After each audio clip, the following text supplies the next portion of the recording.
Polling బూత్లకు 200 మీటర్ల దూరంలో party కార్యాలయాలను ఏర్పాట్లు చేసుకోవాలని పోలీస్ కమిషనర్ డాక్టర్ రవిశంకర్ పేర్కొన్నారు. రౌడీ షీటర్ల నుంచి ఓటర్లకు బెదిరింపులు వచ్చే అవకాశం ఉందని భావించి వారిని అదుపు చేస్తున్నామని ఆయన వెల్లడించారు. అలాగే సోషల్ మీడియాలో వచ్చే వార్తలపైన పోలీస్ శాఖ పూర్తి స్థాయిలో వాచింగ్ చేస్తుందని వెల్లడించారు. పోలీస్ కమిషనర్ డాక్టర్ రవిశంకర్ ఈ సందర్భంగా వెల్లడించిన వివరాల ప్రకారం ప్రచారాలకు అనుమతులను రిటర్నింగ్ ఆఫీసర్ ఇస్తారని, ఎన్ఓసీలను మాత్రమే పోలీసులు ఇస్తారని చెప్పారు. ఎగ్జిక్యూటివ్ మెజిస్ట్రేట్ హోదాలో ఆర్ఓ అనుమతులు ఇస్తారన్న పోలీస్ కమిషనర్ డాక్టర్ రవిశంకర్ అనుమతులు ఇవ్వడంలో ఫైనల్ అథారిటీ ఆర్ఓదేనని వెల్లడించారు.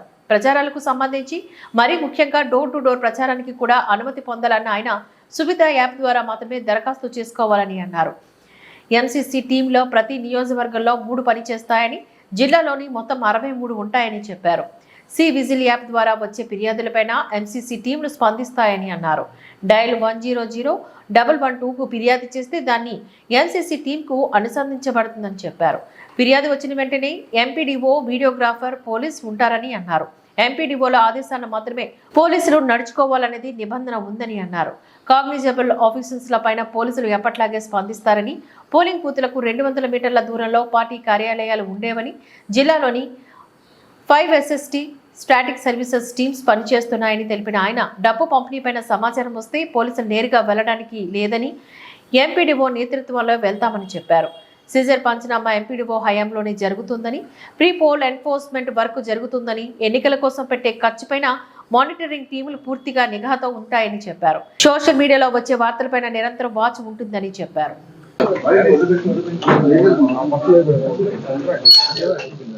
Good afternoon, everybody.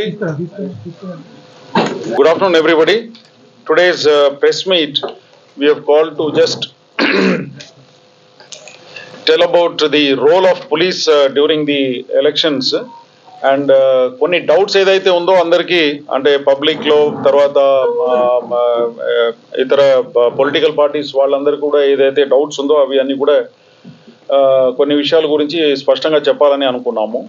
సో దీంట్లో భాగంగా ఆల్ ద పొలిటికల్ పార్టీస్ ఎవరైతే క్యాంపెయిన్ కానీ, door to door campaign or any kind of public meeting, anything they want to do, they must take permission of the returning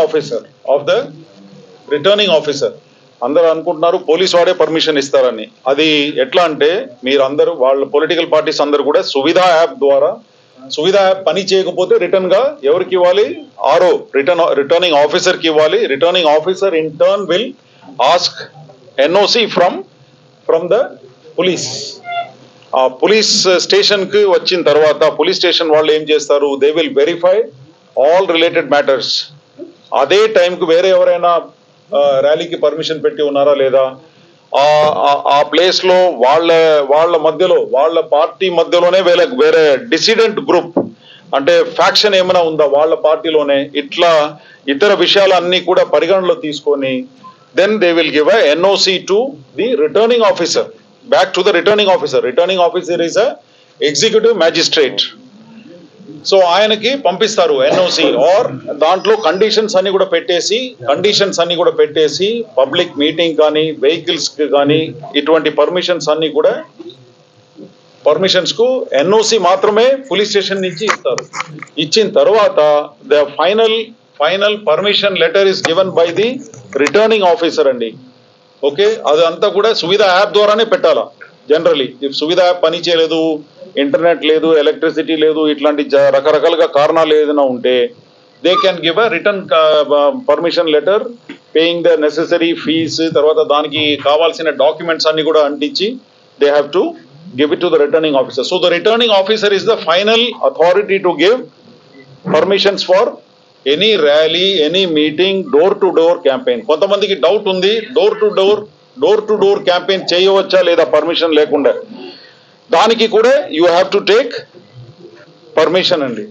ఎందుకంటే door to door campaign చేసుకొని అందరూ ఇక్కడే వచ్చారనుకోండి, అటువైపు ఒక party, ఇటువైపు ఒక పార్టీ, వాళ్ళు కొట్లాడుకోవచ్చు. ఒకటి. Second, door to door campaign ఇక్కడ చేస్తున్నారు అనుకోండి, అక్కడ టికెట్ ఎవరికి ఇవ్వలేదో ఆయన టికెట్ ఇచ్చిన వాడి మీదే అది. సో ఇట్లాంటి చాలా విషయాలు ఉంటుంది. అన్నిటిని పరిగణలో తీసుకొని పోలీస్ వాళ్ళు ఎన్ఓసి మాత్రమే ఇస్తారు కానీ final permission is given by the returning officer. MCC team లో ఎవరైతే హెడ్ గా వ్యవహరిస్తున్నారో ఆయనే కంప్లైంట్ ఇవ్వాలా, వెరిఫై అంతా చేసేసి కంప్లైంట్ ఇవ్వాలా. ఇప్పుడు డయల్ 100 లో 112 లో పోలీస్ కంట్రోల్ రూమ్ కి ఎవరో కంప్లైంట్ చేశారంటే వెంటనే ఇక్కడ కేసు రిజిస్టర్ చేసేది లేదు. That will be referred to the MCC team in the field లో ఉన్న 63 టీమ్స్ ఏదైతే షిఫ్ట్ లో పని చేస్తుందో MCC team headed by a executive magistrate. ఆయన ఇచ్చిన కంప్లైంట్ మీదే తర్వాత ఆధారాలు బట్టి we will start the investigation in the police station. We will issue a FIR. అర్థమైంది కదా? ఆ విధంగా ఈ కంప్లైంట్స్ మీద చర్యలు తీసుకోవడం జరుగుతుంది. ఈ స్పష్టత ఉండాలి. ఇది కాకుండా కాగ్నిజబుల్ ఆఫెన్స్ అంటే ఏంటి?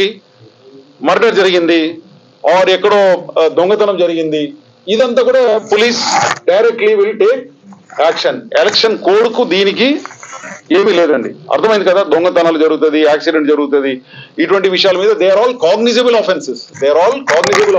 దాని మీద direct police will take action. Whereas MCC code కానీ ఈ ఎలక్షన్ సంబంధించిన ఇతర whatever is there, all that the complaint is always given by the executive magistrate. ఆయన ఇచ్చిన కంప్లైంట్ మీదే పోలీస్ విల్ టేక్ యాక్షన్ అండి. సో ఈ స్పష్టత చాలా మందికి లేదు. పొలిటికల్ పార్టీస్ అందరూ కూడా పర్మిషన్స్ లేకుండా ఇక్కడ వెళ్ళకూడదు. మన దగ్గర ఇప్పుడు చిన్న చిన్న ఇన్సిడెంట్స్ నోటీస్కి వస్తుంది. పొలిటికల్ ఫ్యాక్షన్స్ చిన్నగా ఉంది, అక్కడ వీళ్ళు పర్మిషన్ లేకుండానే వాళ్ళు డోర్ టు డోర్ క్యాంపెయిన్ కి వాళ్ళు వెళ్ళిపోతా ఉన్నారు. ఇదంతా కూడా ముందే పోలీస్ స్టేషన్ రిటర్నింగ్ ఆఫీసర్ కి ఇన్ఫార్మ్ చేసేయడం better. They can even mark a copy to local police కూడా అదే విషయం గురించి ఒక కాపీ మార్క్ చేసేస్తే వీళ్ళు కూడా ప్రిపేర్ గా ఉంటారు. ఎందుకంటే ఆరో దగ్గర నుంచి మళ్ళీ రావడం లేట్ అయింది, ఇట్లాంటి విషయాలు కూడా మా దృష్టికి వస్తా ఉంది. సో ఏం చేయాలి? ఒక advance copy of the route, program, time, place, ward, municipality, wherever they are going to campaign, ఆ కాపీ ఒకటి లోకల్ ఎస్హెచ్ఓ కూడా మార్క్ చేసేస్తే ఆయన కూడా రెడీగా ప్రిపేర్డ్ గా ఉంటారు with the force and men and material required for arranging the బందోబస్త్ in that place. Suvidha app గురించి చెప్పినాను, దాన్ని ఏం చేయాలా, ఎట్లా చేయాలని చెప్పేసి.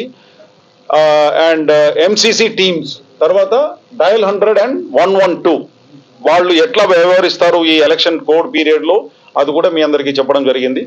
ఇది కాకుండా ఇప్పుడు దాకా మేము తీసుకున్న చర్యలు అంతా కూడా ఈ రౌడీ షీటర్స్ మీద అన్ని కూడా తీసేసుకున్నాము. ఇది కాకుండా ఇప్పుడు రాబోయే రోజుల్లో ఈ పోలింగ్ బూత్స్ ఏదైతే ఉందో ఆ ఏరియాకు సంబంధించిన 200 meters డిస్టెన్స్ ఏదైతే ఉందో దాని అవతలనే they have to keep there ఏమంటారు దాన్ని, వాళ్ళ ఆఫీస్, పార్టీ ఆఫీస్ ఏదైతే ఉందో అది కూడా దూరంలో పెట్టాలా, 200 meters దూరంలో పెట్టాలి. దాని మన పోలింగ్ బూత్ దగ్గర పెట్టకూడదు. ఇది కూడా అందరూ పాటించాలని I think they all know about it. They also have a legal team and all that. ఇది కాకుండా మన జిల్లాలో 5 ఆల్రెడీ ఎస్ఎస్టీస్ పని చేస్తున్నాయి. ఏమి ఎస్ఎస్టీ అంటారు? SST is a static surveillance team. So ఇది ఆల్రెడీ మన బార్డర్ చెక్ పోస్టులుగా ఇంతకు ముందు పనిచేసింది. దాన్ని ఇప్పుడు మనం ఎలక్షన్ కోడ్ వచ్చేసింది కాబట్టి ఎస్ఎస్టీ అంటున్నాము. 5 of them are already working. ఇది కాకుండా flying squad and FST and SST అంటారు.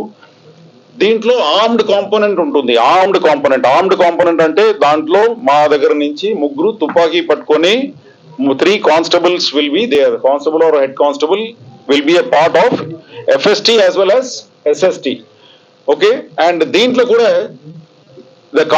The MPDO or the executive magistrate is the complainant అండి. He is the man who will take a decision. ఇప్పుడు ఫలానా ఇంట్లో డబ్బు పంచుతున్నారని సమాచారం వచ్చింది అనుకోండి, డయల్ 100కి ఆర్ డయల్ 112కి సమాచారం వచ్చింది అనుకోండి, 112కు ఆర్ లేకపోతే డయల్ 100కి కంప్లైంట్ వచ్చింది అనుకోండి. సో పోలీస్ వాళ్ళు స్వేచ్ఛంగా వెళ్ళటానికి వీలు లేదు. పోలీస్ కంట్రోల్ రూమ్ లో 100 or 112 లో ఉన్న inspector or whosoever is receiving the call in the control room, police control room has to inform the MCC team, model code of conduct team లో ఉన్న MPDO వాళ్ళ నంబర్లన్నీ కూడా మా control room లో ఉంది. మా కంట్రోల్ రూమ్ లో ఉన్న ఇన్స్పెక్టర్ ఎవరికి చెప్తారు? ఎంపీడీఓకి చెప్తారు, who is the executive magistrate. ఆయనతో పాటు మా కానిస్టేబుల్ ప్లస్ వీడియోగ్రాఫర్ ఎవరైతే ఉన్నారో వాళ్ళు ఆ స్థలానికి వెళ్ళి సంఘటన స్థలానికి వెళ్ళి ఎక్కడ నుంచి అయితే కంప్లైంట్ వచ్చిందో అక్కడ వెళ్ళి వెరిఫై చేస్తారు. వెరిఫై చేసి కంప్లైంట్ ఎవరికి ఇవ్వాలా, MPDO he has to give the complaint to the police station, then only the FIR is registered under the model code of conduct violation. How many teams? MCC teams total ఇప్పుడు ప్రతి కాన్స్టిట్యుయెన్సీలో minimum 3 MCC teams ఉండాలండి. So 3 into 7 21 multiplied by 3 shifts అంటే totally 63 MCC teams, model code of conduct teams కూడా జిల్లా ఇక్కడ మన విశాఖపట్నంలో ఏర్పాటు చేయడం జరిగింది. ఆ ఎంసీసీ టీమ్స్ కు కంప్లైంట్స్ వస్తుంది. Complaints can come from C vigil. C vigil is a public this thing. ఎవరైనా దాంట్లో వైలేషన్స్ ఎక్కడైనా కనపడితే, మిస్యూజ్ చేస్తూ ఉంటే ఆర్ ఏదైనా బ్రైబింగ్ ఏదైనా చేస్తూ ఉంటే అటువంటి ఫోటోలు కానీ కంప్లైంట్స్ కానీ దాంట్లో రిజిస్టర్ చేయవచ్చు. సి విజిల్ యాప్ అండి అది ఒకటి. ఆ మార్గం ఉంది, ఆ రూట్ ఉంది, that is available for all common public ఒకటి. సెకండ్, సువిధలో కూడా some people are complaining, they are raising complaints. ఆ కంప్లైంట్స్ అన్ని కూడా returning officer concerned MCC teams కి పంపించేస్తున్నారు ఒకటి. ఇది కాకుండా డయల్ 100 and 112 దాని ద్వారా కూడా చాలా మంది ఫోన్ చేసి కంప్లైంట్స్ చేస్తున్నారు.